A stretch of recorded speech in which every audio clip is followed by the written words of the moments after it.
The morning of April 15th started like any other Tuesday in our quiet suburban neighborhood.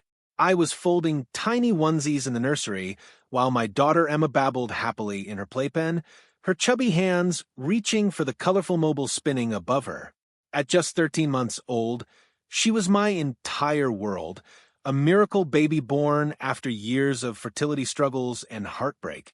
Every gurgle, every smile, every milestone felt like a precious gift I'd almost missed out on. I remember the sunshine streaming through the window, casting golden patterns across the pale blue walls I'd painted myself during my nesting phase.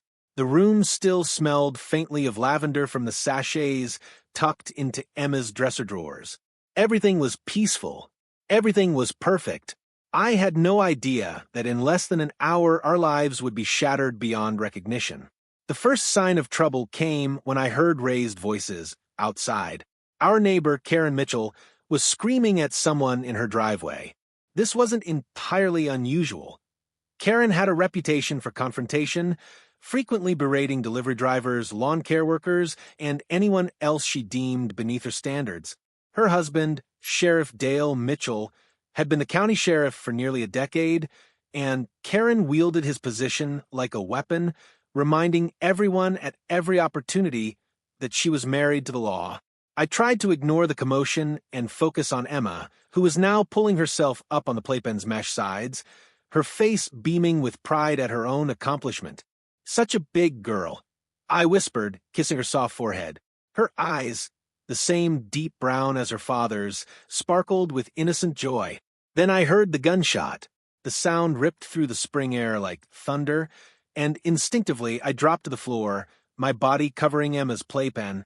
My heart hammered against my ribs as I heard another shot, then another. Emma began to cry, sensing my fear, her wails piercing through my shock. "Stay down, baby, stay down," I whispered urgently, though she couldn't understand. My hands trembled as I reached up to lift her from the playpen, cradling her against my chest. That's when I heard the sickening crack of our window shattering. I looked up in horror to see a bullet hole in the glass, spiderweb cracks spreading across the pane like frozen lightning. The bullet had passed just inches, mere inches, above where Emma's playpen sat. If I hadn't pulled her down, if she'd been standing as she had been moments before, my blood turned to ice. I crawled toward the hallway with Emma clutched against me, her screams now matching the terror pounding through my veins.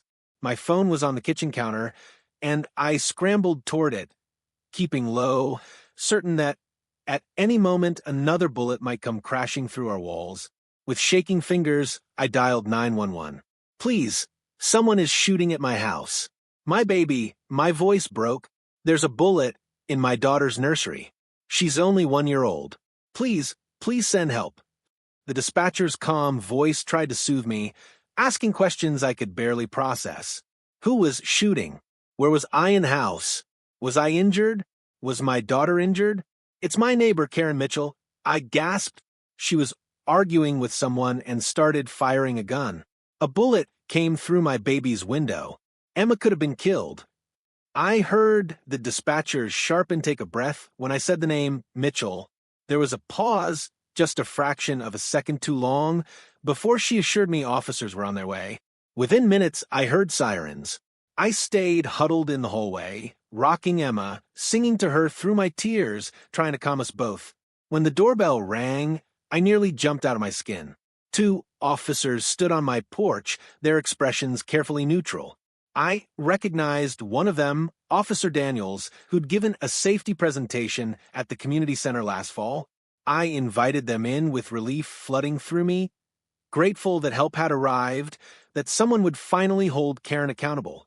"Ma'am, we need to ask you some questions about the incident," Officer Daniels said, his voice professionally detached. "Of course, anything. She shot at my house. My baby's room." I gestured toward the nursery, where the shattered window and bullet hole were clearly visible. But instead of immediately investigating, instead of rushing to arrest Karen, the officers exchanged glances. "We've spoken with Mrs. Mitchell," Officer Daniels said slowly. "She claims she was shooting at a raccoon in her yard that appeared rabid. My mouth fell open. A raccoon? That's absurd. The bullets came into my house, into my daughter's nursery. Look at the window. They did look, documenting the damage with photographs and measurements. They retrieved the bullet from where it had lodged in the wall, less than 3 feet from where Emma had been playing. But something in their demeanor felt wrong. There was no outrage, no urgency, no protective fury on behalf of a baby who'd nearly been killed. "We'll file a report," Officer Daniels assured me. "Animal Control will check for raccoons in the area." Animal Control? I repeated, incredulous. What about charging her? She discharged a firearm in a residential area. She nearly killed my child. The other officer, whose nameplate read Santos, cleared his throat. "These things can be complicated, ma'am. Sheriff Mitchell's office will review the incident." And there it was. Sheriff Mitchell.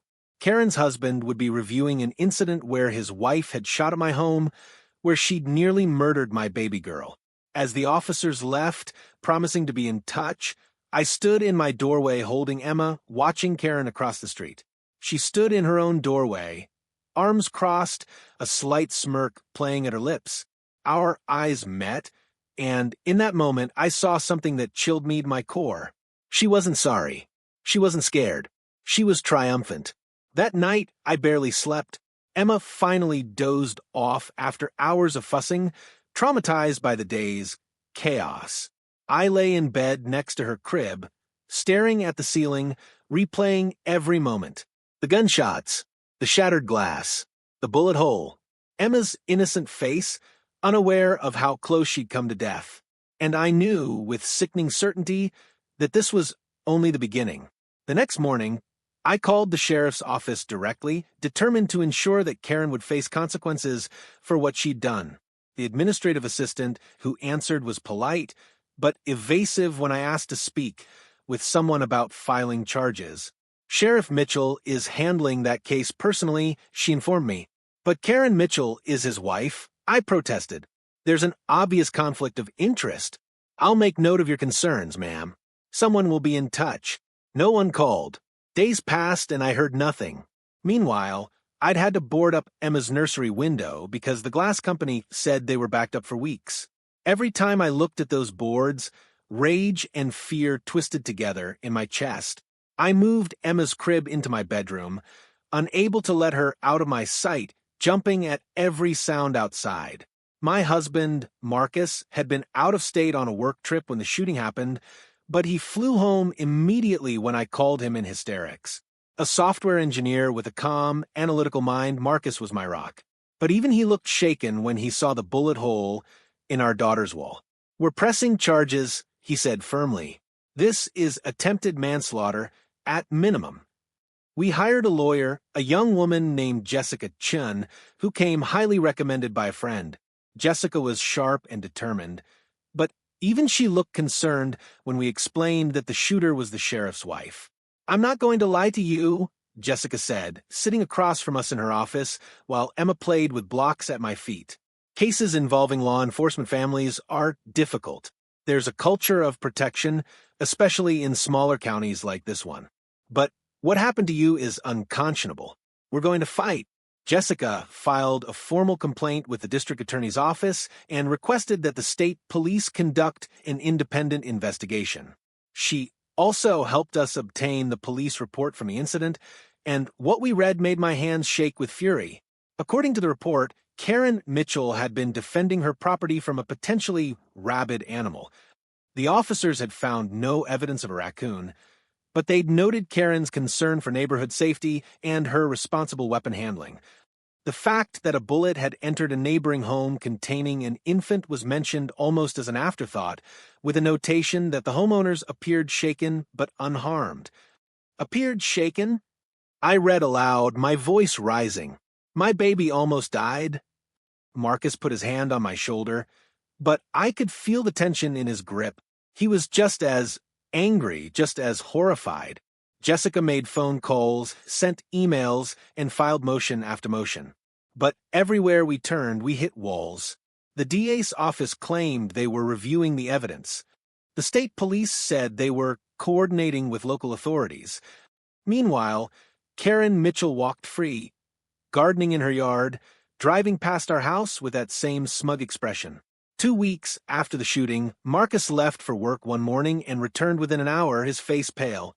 "I've been put on administrative leave," he said quietly. "What? Why?" "My boss said there were concerns about my performance and that I needed time to deal with personal issues." He sank into a chair, running his hands through his hair. "I've worked there for 6 years with perfect evaluations. This doesn't make sense." But it did make sense. A horrible, corrupt sense. Marcus's boss, it turned out, was a golfing buddy of Sheriff Mitchell. The connections in our small county ran deep, and the Mitchells had spent a decade cultivating relationships, doing favors, and building a network of protection. I discovered this when I tried to talk to our other neighbors about testifying to what they'd heard and seen that day. Most wouldn't even open their doors. Mrs. Patterson, an elderly widow who'd lived on our street for 30 years, finally admitted the truth through a crack in her door. "I'm sorry, dear," she whispered, her eyes darting nervously toward the Mitchell house. "I heard everything. I saw Karen shooting that gun like a madwoman. But my grandson is a deputy in the sheriff's office. I can't risk his job. Please understand." One by one, potential witnesses disappeared. People who'd initially expressed outrage suddenly claimed they'd been mistaken, that they hadn't seen or heard anything clearly, that they didn't want to get involved. The isolation was suffocating. At the grocery store, former friends suddenly had urgent business in other aisles. At the park, other mothers gathered their children when I approached. The message was clear. We had made ourselves pariahs by standing up to Karen Mitchell. But the worst came 3 weeks after the shooting when I received a letter from Child Protective Services. An anonymous complaint had been filed claiming that I was an unfit mother, that I'd been observed leaving Emma unattended in a car, that our home was unsanitary, that I appeared to be using drugs. Every accusation was a vicious lie. But I still had to endure a home inspection and interview while a stern-faced social worker examined every corner of our house and my life. "Someone is trying to hurt you," the social worker, an older woman named Patricia, finally said quietly after completing her investigation. "These claims are clearly unfounded. Your home is immaculate and your daughter is obviously well cared for and loved. But be careful. Whoever filed this report has connections. They knew exactly what to say to trigger a full investigation." After she left, I sat on the floor of our living room and sobbed. Emma toddled over and patted my face with her tiny hands, and that somehow made me cry harder. How had protecting my child made us targets? How had seeking justice made us pariahs? Marcus found me there when he came home from a job interview. His administrative leave had turned into a quiet termination with a severance package contingent on him signing a non-disparagement agreement. We were running out of money, running out of options, and running out of hope. "We could move," Marcus suggested gently that night as we lay in bed, Emma sleeping peacefully between us. "Start over somewhere else. And let her get away with it?" I whispered fiercely. "Let her win." But I was starting to wonder if we had any choice. The system designed to protect us had been corrupted into a weapon against us. And behind it all stood Sheriff Dale Mitchell, using his badge to shield his wife from consequences, wielding his power to destroy anyone who dared challenge them. Despite everything, Jessica Chun refused to give up, and her determination rekindled something in me, a stubborn fire that wouldn't be extinguished by intimidation or isolation. If the local authorities wouldn't help us, we'd go over their heads. If our neighbors were too afraid to speak, we'd find evidence that couldn't be silenced. Jessica connected us with a private investigator named Marcus Reed. No relation to my husband, though they joked about the coincidence during our first meeting. Reed was a former FBI agent who specialized in law enforcement corruption cases. He was expensive, requiring us to dip into Emma's college fund, but one conversation convinced us he was worth it. "I've seen this pattern before," Reed told us, his weathered face serious. "Small-town sheriff, long-standing position. Wife who thinks she's untouchable. The shooting wasn't the beginning. I guarantee there's a history here." We just need to find it. He was right. Within days, Reed uncovered a trail of incidents involving Karen Mitchell that had been systematically buried. There was a hit and run from 3 years ago where Karen had sideswiped a teenager's car and fled the scene. The teenager's family had tried to press charges, but the case had been dropped due to insufficient evidence, despite witnesses and damage to both vehicles. The family had quietly moved away. 6 months later, there was an assault charge from 5 years ago when Karen had attacked a waitress who'd gotten her order wrong, leaving the young woman with a broken nose.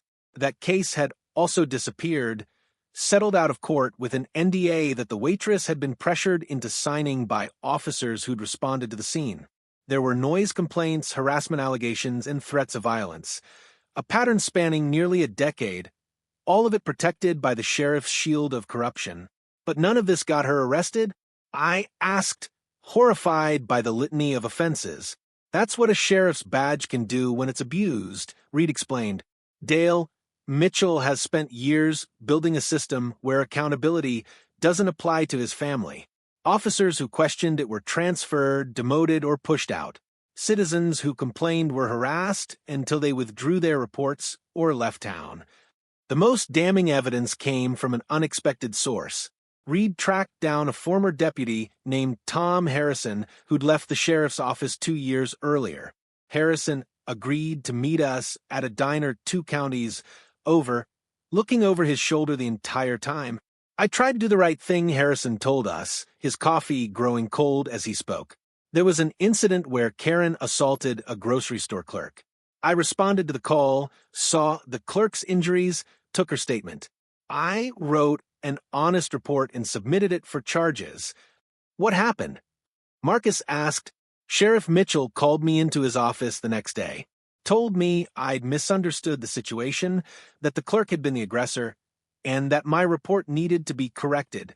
When I refused, he made my life hell. Suddenly, I was getting the worst shifts. My arrest reports were being rejected for errors, and I was being written up for policy violations no one else was held to. Harrison's jaw tightened. When I still wouldn't back down, evidence from one of my cases went missing from the evidence locker. They tried to frame me for stealing it. I resigned rather than fight it and risk criminal charges. Do you still have your original report about Karen assaulting the clerk? Jessica asked, leaning forward.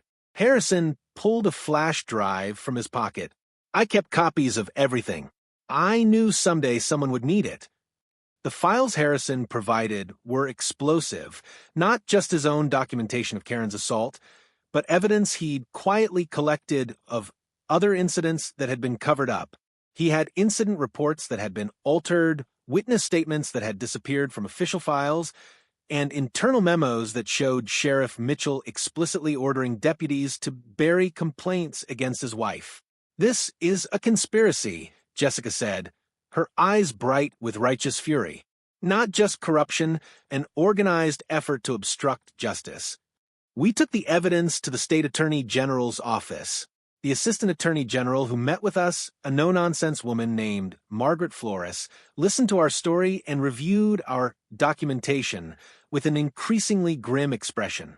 What you're describing is a pattern of civil rights violations under color of law, she said finally.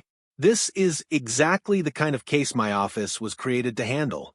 But I need you to understand, taking on a sitting sheriff is a lengthy process. It requires building an airtight case because he'll have resources and allies fighting us every step. How long? I asked, thinking of Emma, of the boarded-up window, of the fear we lived with every day. Months, possibly longer. And in the meantime, you need to be very careful. Cornered animals are dangerous, and Sheriff Mitchell will know we're investigating once we start interviewing witnesses and issuing subpoenas. She wasn't wrong. Within a week of the AG's office opening their investigation, things escalated in ways I never could have imagined. It started with vandalism. Someone spray-painted "liar" across our garage door in the middle of the night. Our mailbox was smashed with a baseball bat. The tires on both our cars were slashed. We installed security cameras, which captured shadowy figures in hoodies conducting the vandalism, but their faces were never visible, and the local police, still under Sheriff Mitchell's control, claimed they couldn't identify the perpetrators. Then came the threats. Notes left on our doorstep. Anonymous calls in the middle of the night with heavy breathing and whispered warnings. Someone left a dead rat in our mailbox with a note that read, "Rats get exterminated."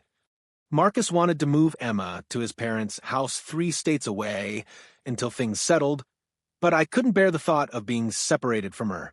Instead, we turned our home into a fortress, additional locks, motion sensors, and panic buttons connected directly to the state police rather than the sheriff's department. I stopped sleeping through the night, jerking awake at every creak and shadow.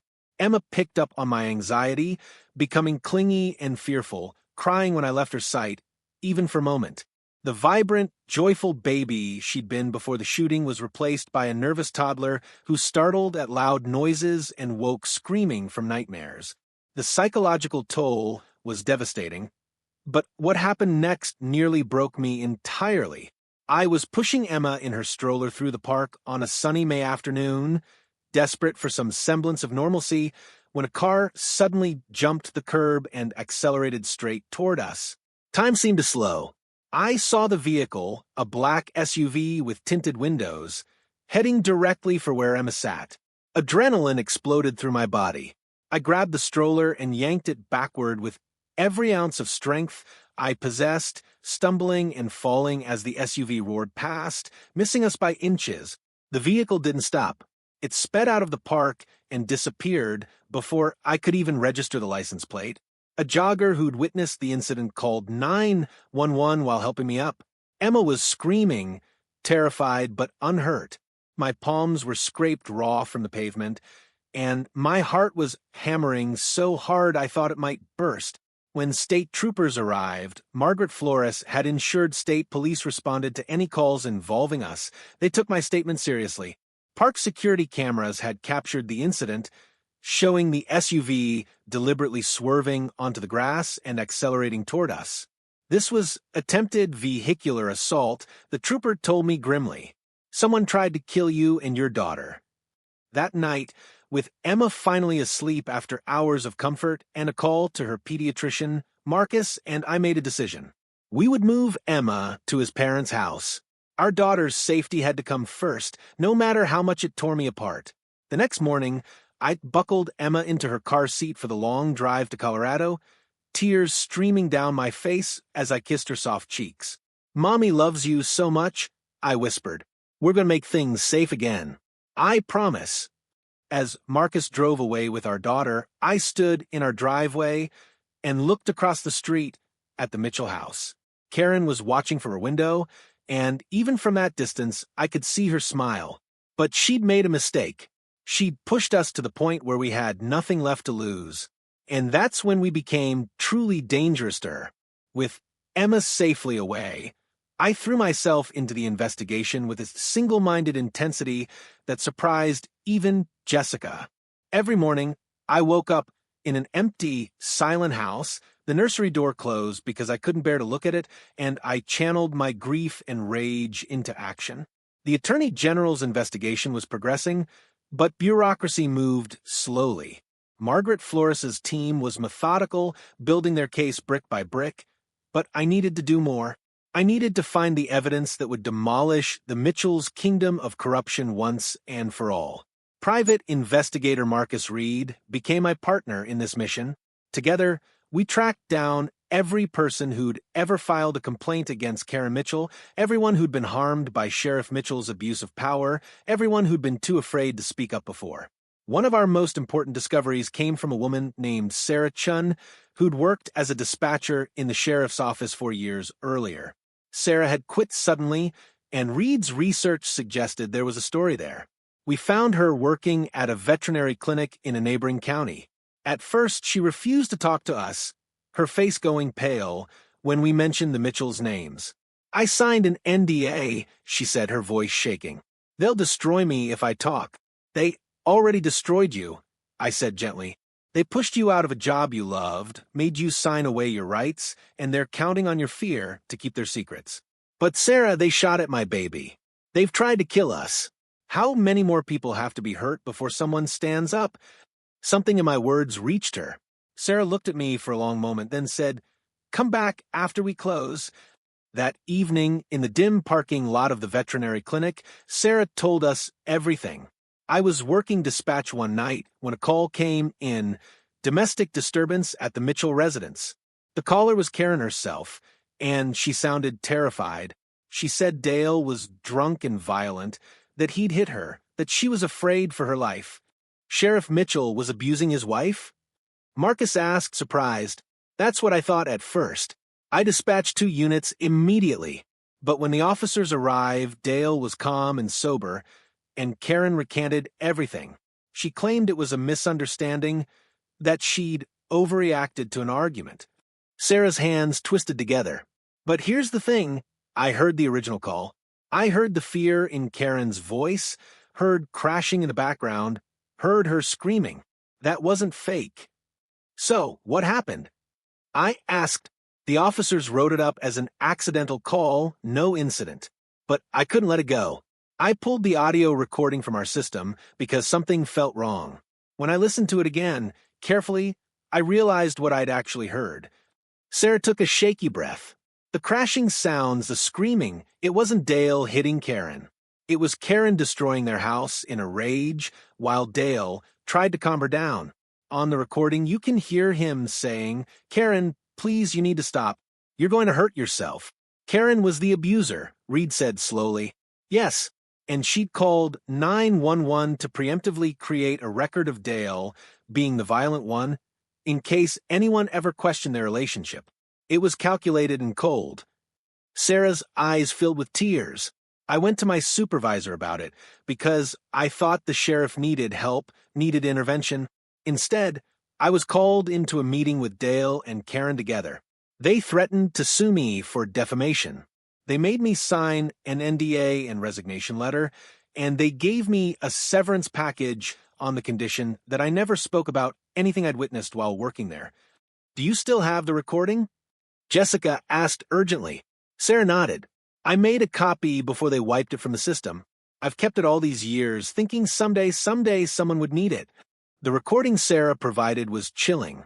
Listening to Karen's manufactured terror, knowing it was all performance to create a false narrative, showed a level of manipulation and calculation that was genuinely frightening. This wasn't just a woman with anger issues, this was someone who carefully orchestrated situations to maintain power and avoid consequences. But it also revealed something else.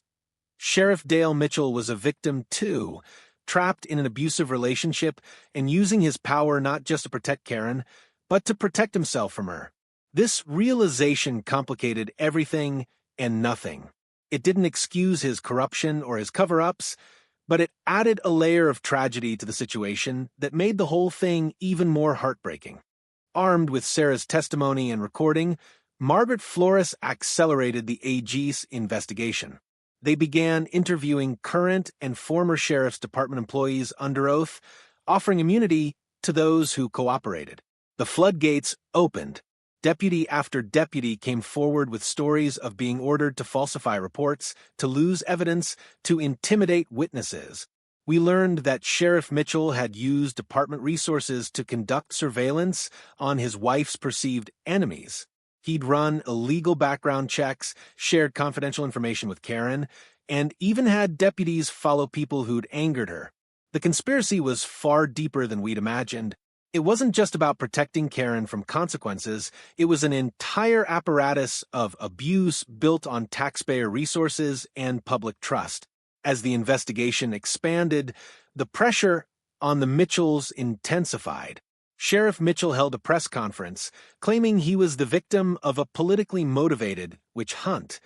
He portrayed our family as opportunistic liars trying to extort money from him through false accusations.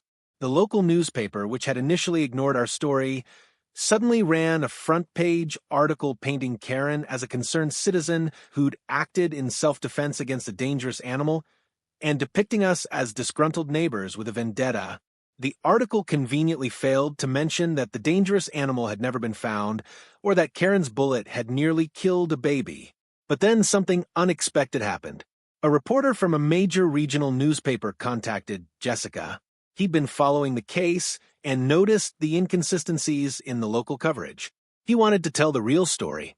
The resulting investigative piece was published on a Sunday morning and went viral by noon. It detailed everything: the shooting, the cover-up, the pattern of abuse, the witness intimidation, the state investigation.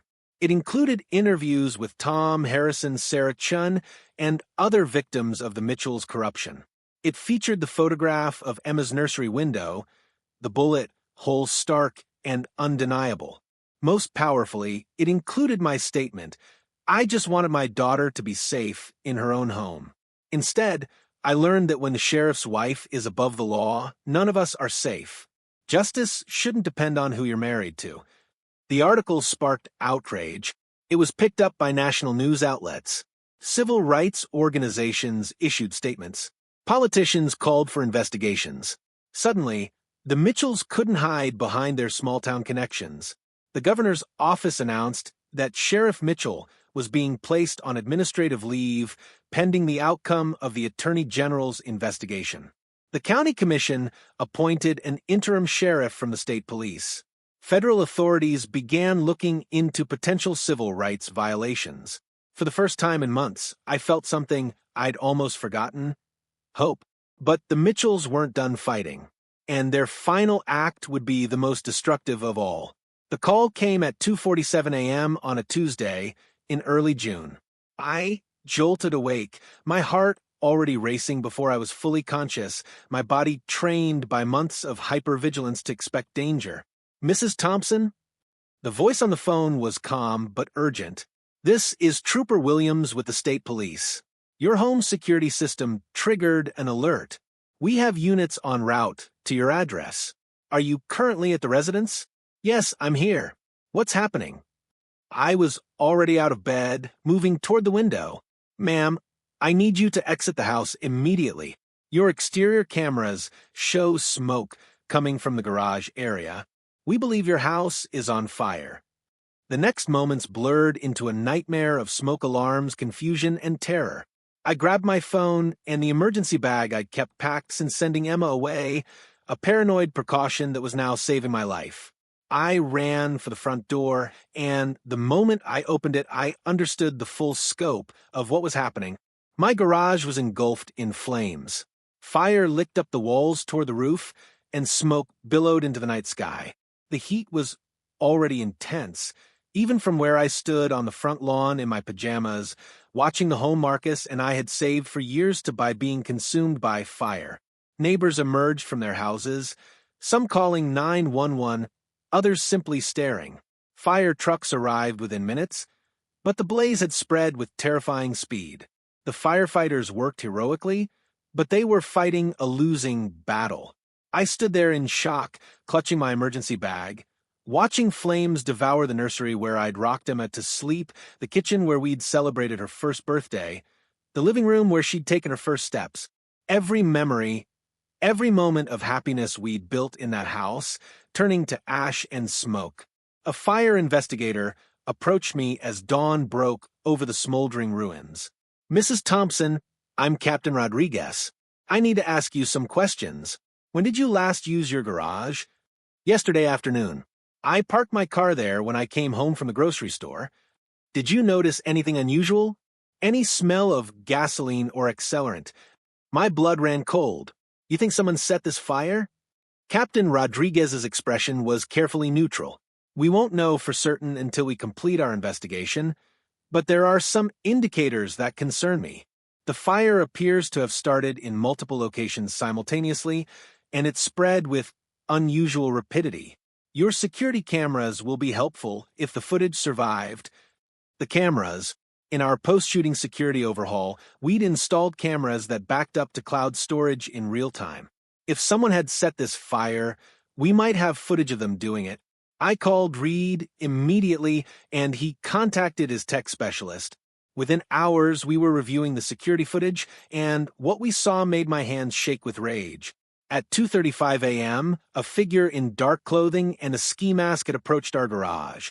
They'd poured something accelerant clearly around the perimeter, then at 2:37 a.m., they'd ignited it in 3 separate locations. The figure had fled immediately, disappearing into the darkness between houses, but the cameras had captured enough. The person's height, build, and movement patterns were all distinctive. "That's a woman," Reed said, enhancing the footage. "About 5'6", medium build. See how she moves? That's Karen Mitchell. I'd bet my license on it." State police investigators agreed. They obtained a warrant to search the Mitchell property and found partially burned clothing matching what the arsonist had worn, along with an empty gas can. Accelerant residue on the clothing matched what had been used to start the fire. Karen Mitchell was arrested at dawn the next day, charged with first-degree arson and attempted murder. The sight of her being led from her house in handcuffs, her face twisted with fury, was caught by news cameras and broadcast nationally, but Sheriff Dale Mitchell's response shocked everyone. That afternoon, rather than trying to protect his wife again, he held a press conference. He looked like a man who'd aged a decade in a few months, haggard, gray, defeated. "I want to start by apologizing to the Thompson family," he said, his voice hollow. "For years, I've enabled my wife's destructive behavior. I've abused my position to protect her from consequences, and in doing so, I've betrayed my oath, my community, and my own conscience. I thought I was protecting her, but I was really just enabling her to hurt more people." He detailed his wife's history of violence and manipulation, confirmed the cover-ups and corruption, and announced his immediate resignation as sheriff. "I will cooperate fully with all investigations into my conduct. What I did was wrong, and I accept full responsibility.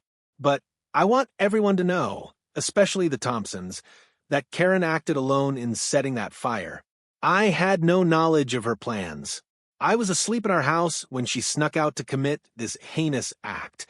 When I woke up to sirens and realized what she'd done, I knew I couldn't protect her anymore. I couldn't be complicit in attempted murder. She crossed a line I should never have let her approach in the first place." The confession was damning and liberating simultaneously. It vindicated everything we'd been saying, everything we'd been fighting for. But it also revealed the tragic complexity of the situation. A man so caught in the web of an abusive relationship that he'd corrupted himself beyond recognition, trying to manage his wife's violence. The legal proceedings that followed were swift by judicial standards. Karen Mitchell was denied bail, deemed a danger to the community. She was ultimately convicted of attempted murder for the shooting, arson, and multiple counts of assault from previous incidents that prosecutors could now charge. She was sentenced to 32 years in prison.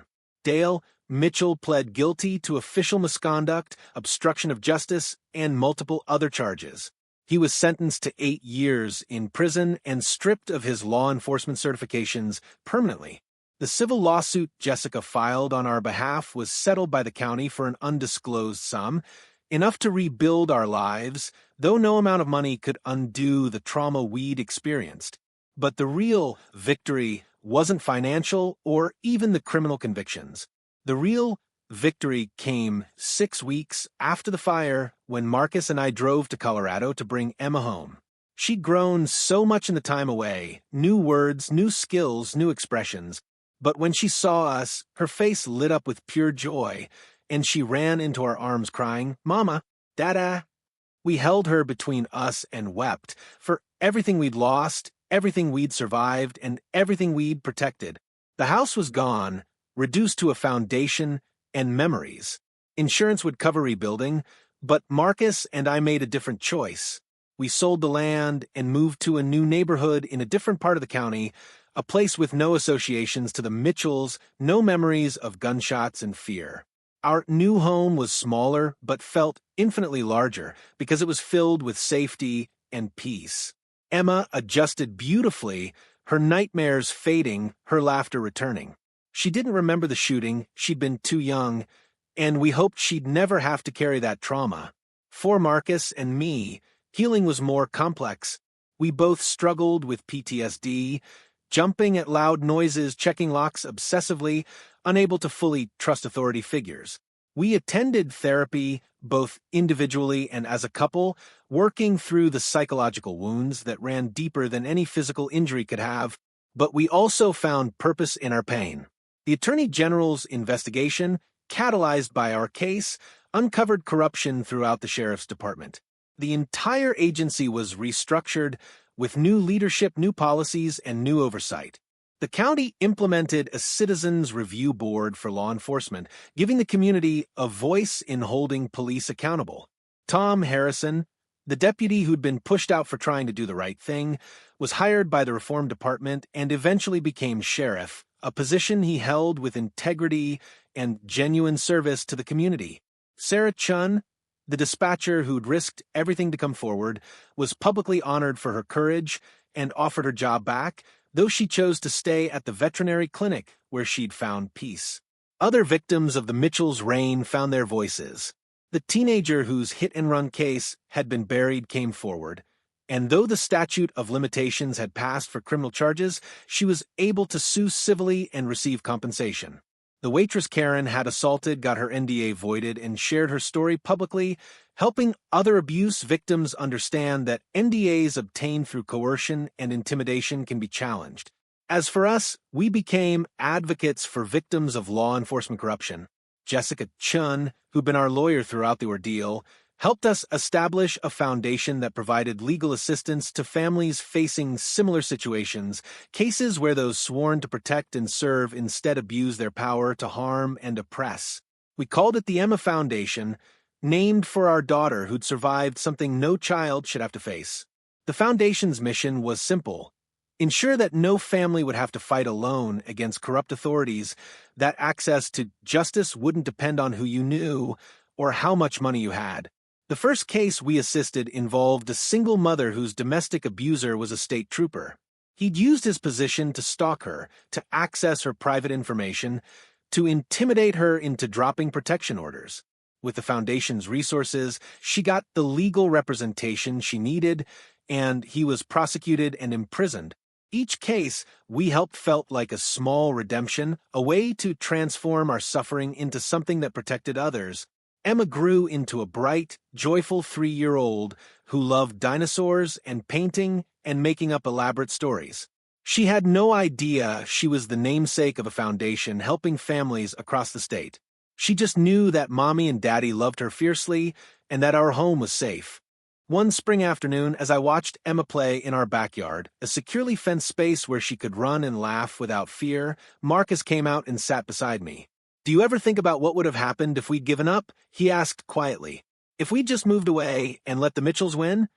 I thought about all the people who'd come forward after we'd opened the door. All the victims who'd found their voices because we'd found ours. All the changes that had rippled through the community because we'd refused to be silent. "We couldn't give up," I said. "Not for us, but for her." I gestured to Emma, who was now conducting an intense conversation with an earthworm she'd discovered. We had to make the world safer for her. For all the Emmas out there. Marcus squeezed my hand. "We did that. We actually did it. Not everyone gets justice. Not every story has a redemptive ending. The world is full of Karen Mitchells who never face consequences, Dale Mitchells who never find the courage to stop enabling harm, and families whose suffering goes unnoticed and unaddressed. But sometimes, rarely, preciously, powerfully, ordinary people find extraordinary courage. Sometimes victims become survivors, and survivors become advocates, and advocates become the change they wish they'd had when they needed it most. Our story didn't end with a bullet hole in a nursery wall or with our home burning to the foundation. Those were just chapters in a longer narrative about resilience, justice, and the radical act of refusing to be silenced by those who abuse power. The nightmares still come sometimes. I still catch myself checking locks twice, still feel my heart race when I hear loud noises. The trauma doesn't just disappear because justice was served. But I also have moments of profound peace. Watching Emma sleep safely in her bed, knowing that the Mitchells can't hurt anyone else, seeing the positive changes rippling through our community, hearing from families we've helped through the foundation that they're rebuilding their lives. In those moments, I Understand that what we survived wasn't senseless violence. It was a crucible that burned away our innocence but forged something stronger in its place.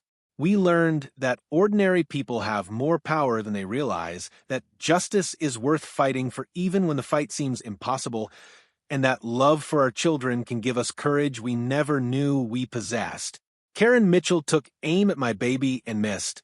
But in missing, she hit something she never expected. A mother's fierce determination to protect her child and a community's awakening to the corruption in its midst. She tried to reduce us to ashes. Instead, we rose from those ashes stronger, more determined, and more dangerous to corruption than she ever imagined possible. That's not just our victory. That's a blueprint for everyone who's ever felt powerless against those who abuse authority. You are not powerless. Your voice matters. Your story deserves to be heard. And together, we can build a world where justice isn't a privilege reserved for those with badges and connections. It's a right that belongs to everyone, especially the most vulnerable among us. Emma is playing in the sunshine now, safe and free. That's what we fought for. That's what we won. And that's what made every terrifying moment, every sleepless night, every tear and fear and fight worth it.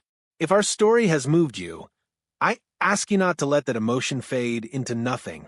Channel it into action, into awareness, into being a voice for those who are struggling to be heard. Support organizations fighting law enforcement corruption and advocating for victims' rights. Research foundations and legal advocacy groups in your community that help families facing situations like ours. Donate if you can. Volunteer if you're able. Share their work with others who might benefit. Pay attention to injustice in your own community. When you hear about cases where power is being abused, don't look away. Ask questions. Demand transparency. Attend county commission meetings. Support civilian oversight of law enforcement. Your attention and engagement matter more than you know. If you're in a position to help someone facing corruption or abuse, find your courage. Be the witness who speaks up instead of staying silent. Be the friend who believes a victim story. Be the professional who refuses to participate in a cover-up even when it costs you. Tom Harrison and Sarah Chin risked everything to tell the truth. The world needs more people willing to do the same. Share our story and stories like ours. Awareness is the first step toward change. When people understand how easily power can be corrupted and how devastating that corruption is to ordinary families, they're more likely to demand accountability and reform. Most importantly, if you're currently living through something similar, if you're facing down corrupt authorities, if you're being gaslit and intimidated, if you feel alone and powerless, please know this: you are not alone. Your truth matters. Don't give up. Find allies. Document everything. Seek help from organizations and authorities outside the corrupt system. Tell your story to those who will listen. It's hard and scary and often feels impossible, but justice is worth fighting for. We fought for Emma. We fought for our family. But we also fought for you, for every person who deserves to feel safe in their own home, who deserves equal protection under the law regardless of who their neighbor is married to. Stand with us. Speak up. Together, we can ensure that what happened to our family becomes increasingly rare because communities refuse to tolerate corruption and abuse of power. Justice isn't something that happens to us. It's something we create together, one brave voice at a time.